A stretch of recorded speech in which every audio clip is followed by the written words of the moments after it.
Haley, I can't wait to get into your story, but can you start us off by telling us a little bit about your family?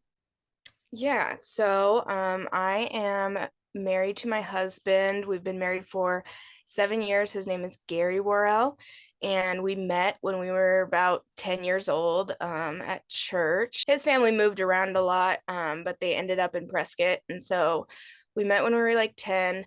We're a year age difference, well, like a year and a half. And so he was up in like the youth group and I was up in like the kid down in the kids church still. And so my parents, they were the youth leaders and so I would like stalk him gently after, like when they were leaving the youth group. I was like obsessed with him and I did not know I existed because I didn't know how to brush my hair or like anything at that point in time.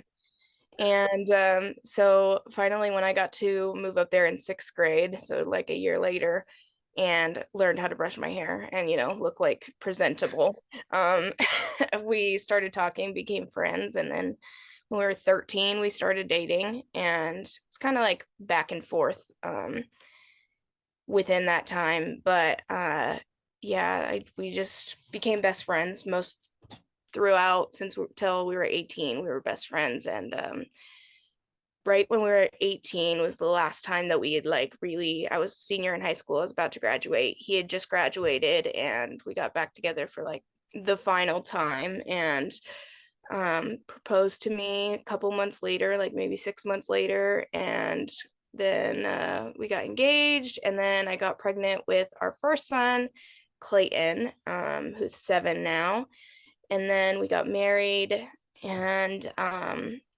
4.5 months later is when all of this started to happen. But we ended up during and in the middle of that time, I got pregnant again. And so we have a younger son, Daniel, who's 4.